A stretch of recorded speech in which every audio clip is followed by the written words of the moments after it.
68 operadores del Cártel Jalisco Nueva Generación neutralizados en un solo operativo. No en una carretera, no en un laboratorio clandestino, no en un rancho perdido en la sierra, en una boda.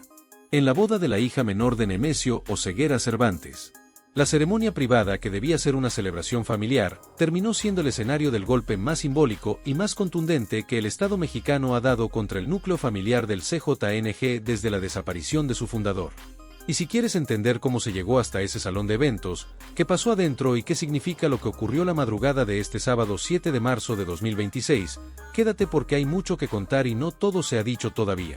La información que recibiste en titulares esta mañana es real, pero está incompleta. El número de 68 no es una cifra sacada de un comunicado genérico. Es el saldo confirmado por peritos de la Fiscalía General de la República en escena, resultado de un enfrentamiento de aproximadamente 45 minutos en el interior y los alrededores de una hacienda fortificada ubicada en la zona poniente de Guadalajara, en los límites donde la ciudad se disuelve en terreno serrano. Un lugar que desde afuera no parecía nada fuera de lo ordinario para quien no supiera lo que estaba ocurriendo adentro. Eso es precisamente lo que hacía ese lugar peligroso. Su apariencia de normalidad era el mejor camuflaje que la organización podía tener a unos kilómetros de la zona metropolitana más grande de Jalisco. Pero la inteligencia federal lo sabía y llevaba semanas sabiéndolo. Todo empieza semanas antes del operativo. Los equipos de análisis de comunicaciones de la Secretaría de Seguridad y Protección Ciudadana llevan meses monitoreando patrones de contacto entre mandos medios del CJNG, no conversaciones directas, porque los operativos de la organización hace tiempo que dejaron de hablar con claridad en sus comunicaciones digitales. Lo que los analistas siguen son fragmentos, frecuencias, patrones de contacto entre números que se activan y se desactivan en ciclos cortos.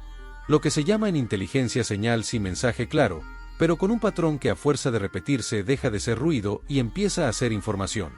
En las semanas previas al 7 de marzo, ese patrón cambia de manera notable. Los analistas empiezan a detectar una concentración de actividad en comunicaciones que normalmente están dispersas en estados distintos. Números asociados a mandos regionales del CJNG en Jalisco, Michoacán, Nayarit y Colima empiezan a tener contacto frecuente con un número de coordinación ubicado en Guadalajara. No es el tipo de actividad que corresponde a operaciones cotidianas de la organización, distribución, logística, cobros. Es el tipo de actividad que precede a una reunión de alto nivel. Alguien está convocando a alguien más, y el punto de convergencia está en la zona metropolitana de Guadalajara. La geolocalización de las señales empieza a acotar el área con precisión. No es el centro de la ciudad. No es ninguna de las colonias donde el CJNG normalmente tiene presencia operativa reconocida. Las señales apuntan a una zona en el poniente colindante con terreno semirural donde hay propiedades de alto valor con acceso restringido que no levantan sospechas inmediatas. Porque en esa franja de Jalisco, los ranchos privados y las haciendas de eventos son parte del paisaje habitual. La diferencia es que esta propiedad en particular tiene algo que los drones de reconocimiento confirman en los días previos al operativo: infraestructura de seguridad que no corresponde a un lugar de eventos ordinarios. Cámaras en perímetros no convencionales, vehículos pesados blindados estacionados en zonas laterales, fuera del área visible desde el camino principal y movimiento de personas en horarios que no coinciden con los preparativos de ningún banquete. Lo que la inteligencia empieza a procesar en esos días es que el evento que se está preparando en esa hacienda no es solamente una boda. O más bien, sí es una boda, pero la boda es la fachada. La celebración del matrimonio de Laisa Michelle Oseguera González, hija menor de Nemesio Oseguera Cervantes y de Rosalinda González Valencia, es real. Los preparativos son reales, pero el hecho de que ese evento congrega en un solo punto a familiares directos del extinto líder de la organización, mandos medios leales a distintas facciones y escoltas del grupo élite, convierte la ceremonia en algo más. La convierte en el primer gran punto de reunión estratégica del CJNG desde la desaparición del Mencho y el primero en el que los operadores que compiten por llenar el vacío de poder tienen la oportunidad de verse cara a cara, tantear lealtades y mover fichas sobre el tablero. Eso es lo que los analistas de inteligencia identifican cuando cruzan los datos de comunicaciones con los perfiles de las personas cuya actividad digital los ha llevado hasta esa hacienda. Entre los asistentes esperados hay operadores vinculados a Juan Carlos Valencia González, conocido como el 3, uno de los mandos que en las semanas posteriores a la desaparición del Mencho ha estado moviendo piezas para consolidar una posición de liderazgo dentro de la estructura fragmentada de la organización. No está solo en esa disputa, pero sí es el nombre que aparece con más frecuencia en los hilos de comunicación interceptados que llevan a este evento. La boda es el pretexto, la reunión es el objetivo, y la reunión representa una amenaza concreta de reorganización que el Estado no puede dejar pasar. Los drones de reconocimiento trabajan sobre la propiedad durante 3 noches antes del operativo. Los técnicos de análisis térmico en el centro de mando empiezan a construir un mapa de presencia humana en tiempo real. Lo que ven no es el perfil de una celebración de bodas con invitados ordinarios, el calor corporal concentrado en zonas perimetrales, la distribución de guardias en puntos elevados del terreno, la presencia de vehículos blindados que en ningún momento se integran al área de estacionamiento principal. Todo eso dibuja el mapa de una hacienda que ha sido reforzada por dentro para el evento. No es solo que haya escoltas. Lo que en el mundo del CJNG sería de esperar en cualquier reunión familiar de importancia, es que hay posiciones defensivas conscientes pensadas para responder a una amenaza exterior. Eso confirma que quienes organizaron el evento sabían que reunir en un solo punto a esa cantidad de estructura de la organización implicaba un riesgo, y decidieron que valía la pena tomarlo. Omar García Arfuch recibe el informe consolidado en las horas previas al operativo. Lee cada hoja. Hace sus preguntas de siempre. Pide confirmación de los datos de geolocalización. Pide el número estimado de elementos en el perímetro. Pide el estado de los accesos al terreno y pregunta por los tiempos de respuesta de refuerzos potenciales de la organización desde los puntos de apoyo más cercanos en la zona metropolitana. Con toda esa información sobre la mesa, la decisión no tarda. La ventana de oportunidades esa noche, cuando la concentración de mandos dentro de la hacienda está en su punto máximo y la reunión estratégica está activa. Esperar significa darles la oportunidad de dispersarse en cuanto termine el evento. Actuar esa noche significa intervenir en el momento de mayor densidad, cuando hay más objetivos en un solo punto y menos posibilidades de que alguien de interés escape antes de que el cerco se cierre. La orden sale por canales encriptados a la Guardia Nacional, a la Secretaría de la Defensa Nacional, a la Secretaría de Marina y a los mandos de la Fuerza de Tarea en Jalisco. Lo que se activa es un despliegue que en menos de 2 horas convierte los alrededores de esa hacienda en un perímetro sin salida. Los helicópteros Black Hawk despegan desde 2 puntos distintos del estado. Vuelan bajo, siguiendo la geografía del terreno para minimizar el tiempo de detección desde las posiciones de vigilancia perimetral que la organización tiene en carreteras y puntos elevados de la zona poniente. Los convoys terrestres con vehículos Sandcat blindados y camionetas de la Guardia Nacional cierran los caminos de acceso a la propiedad desde 4 direcciones simultáneas. Los drones térmicos que ya llevan días sobre el objetivo siguen transmitiendo en tiempo real al centro de mando, donde Arfuch y su equipo pueden ver la distribución exacta de personas en el interior de la hacienda en el momento en que el operativo empieza a moverse. Los especialistas de élite toman posiciones en las elevaciones naturales del terreno que rodea la propiedad antes de que se produzca ningún movimiento visible en el perímetro. Todo ocurre en paralelo, coordinado al segundo, porque cualquier brecha en la sincronización puede comprometer vidas del lado de las fuerzas del Estado y puede permitir que personas de interés escapen por rutas no cubiertas. La coordinación entre unidades de distintas instituciones que en operativos anteriores todavía estaban aprendiendo a compartir información en tiempo real, aquí funciona con una fluidez que solo se construye con trabajo sostenido. Cuando los helicópteros llegan al punto de descenso y los grupos aeromóviles de fuerzas especiales inician el rappel, los guardias exteriores de la hacienda ya tienen encima algo para lo que no están preparados, no solo en número, sino en velocidad. El elemento sorpresa no es un detalle secundario en esta doctrina operativa, es la columna vertebral. Cada segundo que transcurre desde el inicio de las entradas es un segundo en que la resistencia de la organización tiene menos información sobre cuántos puntos están siendo abordados al mismo tiempo y desde qué direcciones. Las entradas a la propiedad, incluidas las que estaban camufladas como accesos secundarios de servicio, se abren de manera simultánea. Las tropas entran por 6 puntos distintos al mismo tiempo y adentro lo que encuentran no es solo una reunión familiar en medio de un vals de novios. Es una hacienda con 2 realidades funcionando al mismo tiempo. En el área central del salón, la ceremonia estaba avanzada cuando comenzó el operativo, pero en los pasillos laterales, en los cuartos traseros y en las zonas de servicio de la propiedad había otra realidad completamente distinta. Individuos con equipamiento táctico, chalecos con placas balísticas y posiciones defensivas improvisadas que en segundos se convierten en líneas de resistencia activa. El enfrentamiento pasa por 3 fases que los mandos del operativo van a describir con detalle en el informe técnico. La primera es la respuesta inmediata, intensa y desordenada. Los guardias y escoltas que estaban en posición cuando entran las tropas responden desde múltiples puntos al mismo tiempo, pero sin una línea defensiva coherente, porque la simultaneidad de los puntos de entrada les impide concentrar su respuesta. No saben cuántos están entrando ni por cuántos lados. Lo que tienen enfrente no es un avance frontal que se puede organizar para repeler. Es una presión que viene de todos lados al mismo tiempo y que no deja ningún pasillo ni ninguna sala libre de amenaza. La segunda fase es el intento de reorganización.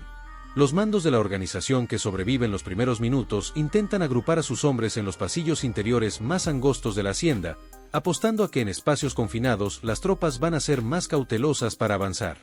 Es una apuesta que tiene cierta lógica táctica, pero que subestima la preparación de los grupos que están entrando. Los dispositivos de contención limpian cada cuarto antes de que entre un elemento. La comunicación entre escuadras es constante y precisa para evitar el fuego cruzado entre propias fuerzas. El espacio cerrado no detiene el avance porque las fuerzas especiales están entrenadas específicamente para ese tipo de entorno. La tercera fase es el colapso. Cuando los helicópteros identifican posiciones de resistencia en el techo y en los pisos superiores de la hacienda y responden desde arriba con precisión, la resistencia pierde su estructura. Los que intentan escapar por los vehículos blindados estacionados en las zonas laterales encuentran las salidas bloqueadas por los convoys terrestres. Los que buscan el campo abierto por los perímetros del terreno encuentran a los especialistas en posición. El radio de escape es cero cuando el perímetro está bien construido desde el principio. La única dirección que le queda a quien está dentro es rendirse o seguir resistiendo hasta el final. Muchos eligieron lo segundo. El enfrentamiento dura aproximadamente 45 minutos. El saldo al final del operativo son 68 elementos del CJNG neutralizados, la mayoría durante la resistencia activa, algunos capturados cuando intentaban rendirse o cuando las circunstancias ya no les dejaban otra opción. Y entre los capturados que las autoridades resguardan esa noche para verificación y proceso está Laisa Michelle Oseguera González. La novia. Sin confirmar su detención formal en las primeras horas, las autoridades la ponen bajo custodia federal mientras se determina su rol en la estructura financiera y operativa de la organización. Porque en el mundo del CJNG los apellidos no son neutrales y la hija del fundador no es una figura decorativa en el organigrama familiar del crimen organizado, independientemente de lo que diga sobre sí misma ante las cámaras. Si llevas tiempo siguiendo este canal, ya sabes que los números por sí solos no cuentan la historia completa. Lo que importa es entender qué había dentro de esa hacienda y por qué ese evento existía en los términos en que existió. Así que si todavía no estás suscrito, este es el momento de hacerlo, porque lo que viene en los próximos días sobre este operativo va a requerir contexto que solo vas a encontrar aquí. Cuando los peritos de la Fiscalía General de la República entran al área asegurada para iniciar el proceso de documentación, lo que encuentran no es solo el escenario de un enfrentamiento. Es una hacienda que estaba operando como dos cosas al mismo tiempo. Hacia afuera, una celebración de bodas de alto nivel con catering, decoración y todo lo que hace que un evento así parezca exactamente lo que dice ser. Hacia adentro, un nodo de comando temporal del CJNG con una capacidad logística que no improvisa nadie en una noche. Esperar significa darles la oportunidad de dispersarse en cuanto termine el evento.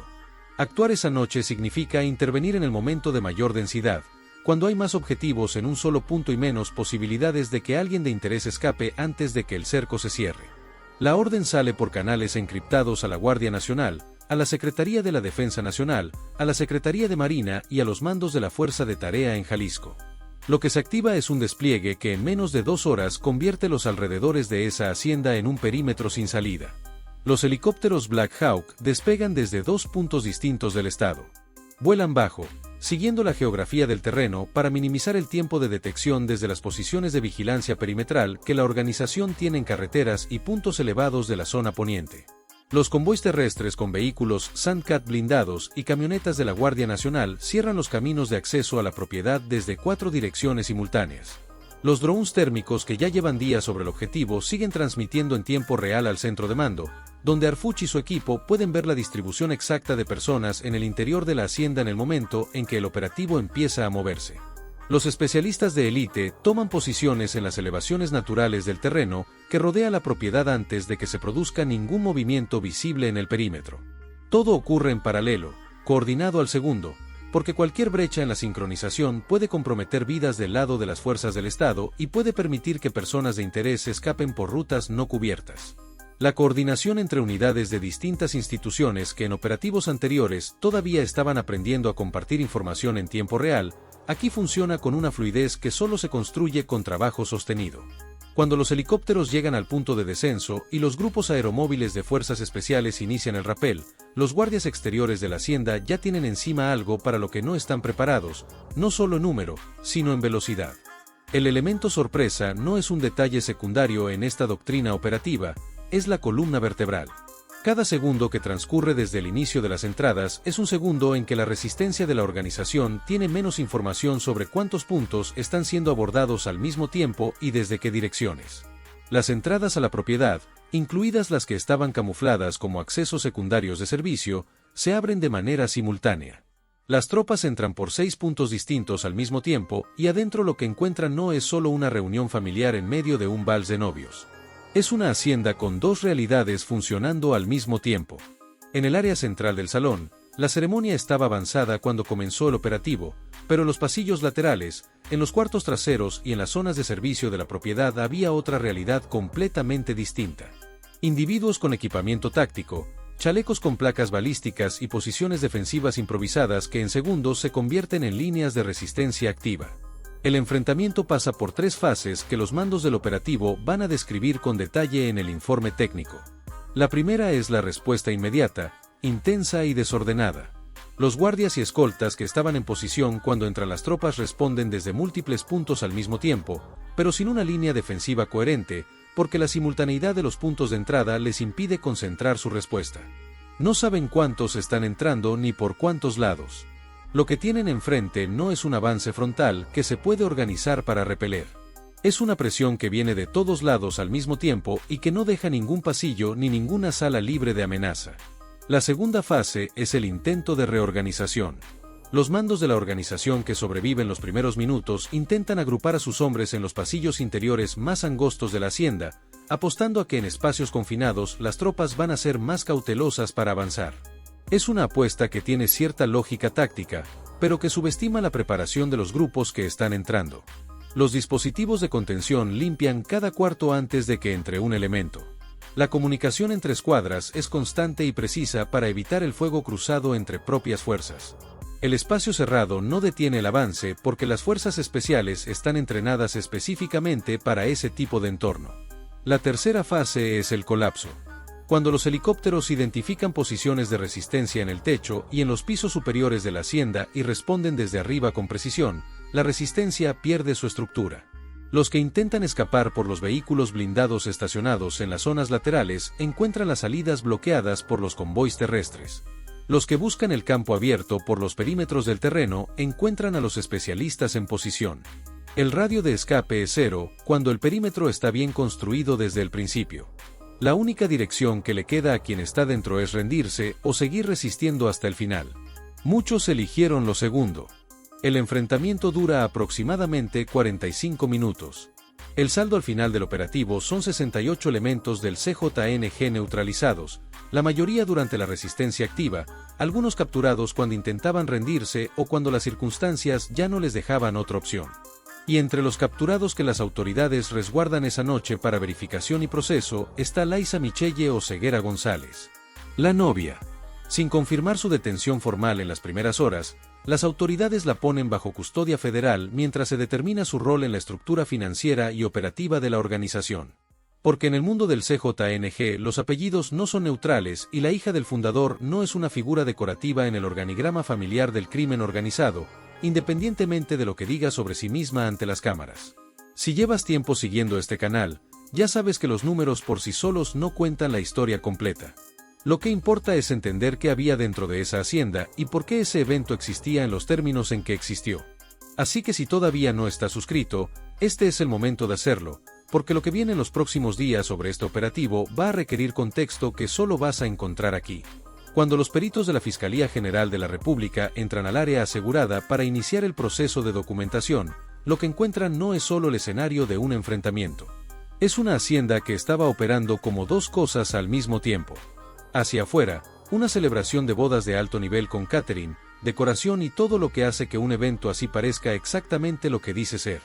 Hacia adentro, Un nodo de comando temporal del CJNG con una capacidad logística que no improvisa nadie en una noche. No solo una intervención táctica con un saldo de 68 neutralizados, sino una interrupción deliberada del proceso de reconstitución de la organización en su momento más vulnerable, cuando necesitaba ese espacio de reunión más que en cualquier otro momento de su historia reciente. La organización no desaparece con un solo golpe. Eso también lo saben los analistas y lo sabe Arfuch. Los hilos que quedaron sueltos esta noche abren carpetas que van a generar nuevos operativos en las próximas semanas. El número de teléfono sin identificar que monitoreaba la reunión desde afuera. Las matrículas de vehículos que aparecen en las bitácoras de seguridad de la hacienda y que no corresponden a los decomisados en el terreno la noche del operativo. Los pagos a funcionarios locales que aparecen documentados en los archivos contables de la sala de coordinación. Las identidades detrás del organigrama trazado a mano que los peritos encontraron plastificado. Y las alertas por posibles réplicas de células leales al 3 o al jardinero, que van a ser rastreadas con los mismos mecanismos que llevaron hasta esta hacienda. Cada hilo lleva a una persona y cada persona lleva a una red. El personal de servicio de la hacienda, cocineros, meseros, personal de logística del evento, está siendo procesado de manera separada con los protocolos que corresponden a personas que no tienen vinculación directa con la organización. Las primeras declaraciones que los peritos recogen en escena hablan de trabajadores que llegaron a lo que se presentó como un evento privado de alto nivel y que en muchos casos no tenían conciencia plena de lo que estaba ocurriendo en las zonas restringidas de la propiedad. Esos testimonios son relevantes no por lo que pueden decir sobre el operativo en sí, sino por lo que pueden documentar sobre la organización del evento. ¿Quién pagó? ¿Quién coordinó la logística del lado de la organización? ¿Qué instrucciones recibieron sobre qué zonas no debían pisar? ¿Y de parte de quién llegaron esas instrucciones? En una investigación donde los documentos financieros son centrales, los testigos que estuvieron en el lugar se convierten en piezas de contexto que ayudan a interpretar lo que dicen los documentos decomisados. Las comunidades en la zona poniente de Guadalajara, colindante con el área del operativo, tienen su propio capítulo en esta historia. Durante semanas hubo gente en esa franja de la ciudad que sabía o sospechaba que algo fuera del ordinario estaba ocurriendo en esa propiedad. Los preparativos de un evento de ese nivel no pasan desapercibidos en una zona donde los vecinos conocen el ritmo habitual de cada propiedad. Vehículos que entran y salen en horarios que no corresponden a los de ningún proveedor de banquetes. Personal de seguridad con un perfil que no coincide con el de los guardias de eventos convencionales. Movimientos en la madrugada que no tienen explicación dentro de la lógica de preparar una celebración. El silencio que rodeó todo eso durante semanas no fue espontáneo. Fue mantenido con los mismos mecanismos que el CJNG usa para mantener silencio en cualquier zona donde opera, dinero en algunos casos, presión en la mayoría. Parte del trabajo de inteligencia que sigue al operativo implica reconstruir esa red de silencio y entender hasta qué punto esa presencia fue tolerada y por quién. El perfil de los 68 neutralizados no es homogéneo. Conforme avanza el proceso de identificación, la composición del grupo que estaba en esa hacienda empieza a revelar algo importante sobre el estado real de la fuerza del CJNG. En este momento hay operativos del grupo élite con expedientes en múltiples fiscalías del país, hombres con historial confirmado en enfrentamientos previos contra fuerzas del Estado, responsables de operaciones que el sistema de justicia no había podido cerrar porque después de cada intervención desaparecían dentro de la estructura de protección de la organización. Pero también hay hombres jóvenes con poco o ningún historial previo. Reclutas recientes incorporados para cubrir las bajas que los operativos de las últimas semanas habían generado en las filas de la organización. Esa mezcla de veteranos experimentados con reclutas sin experiencia real en operativos de resistencia es la misma señal que los analistas comenzaron a ver en el operativo de la Sierra del 27 de febrero. La calidad de la fuerza operativa del CJNG se está degradando. Lo que estaba en esa hacienda era, en muchos sentidos, lo que le quedaba a la organización en ese segmento de su estructura. La dimensión financiera del golpe tardará semanas en calcularse con precisión total, pero las primeras estimaciones dan una idea de la escala real. El equipamiento decomisado, con los Barrett calibre 50 incluidos, representa una inversión considerable que sale del circuito operativo de la organización esta noche y que no se repone con una sola transacción. Los vehículos blindados con sus modificaciones especializadas tienen un costo que ningún concesionario convencional podría justificar. El efectivo contado en esa sala de coordinación representa pagos y transferencias que iban a realizarse y que ahora no van a ocurrir. Y los documentos con rutas de distribución de sustancias sintéticas y contactos transfronterizos representan inteligencia operativa que, al quedar en manos del Estado, obliga a la organización a reestructurar rutas y contactos que llevaban meses construyendo con cuidado. Eso no se hace en una semana, no se hace sin costos operativos y no se hace sin errores que generan nuevas vulnerabilidades que la inteligencia federal va a estar esperando. Si quieres seguir recibiendo análisis como este cada vez que ocurren, te pido que te suscribas ahora si todavía no lo has hecho y que actives la notificación. Porque lo que viene después de esta noche en Jalisco no es el final de la historia, es el comienzo de la fase más volátil del proceso de fragmentación del CJNG. Y esa fase la vamos a seguir aquí con detalle y sin adornos.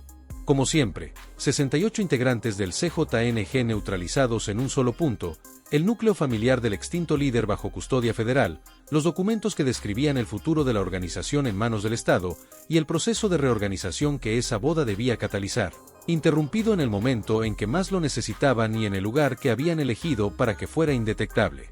La pregunta que queda sobre la mesa no es si el CJNG puede sobrevivir este golpe de manera aislada.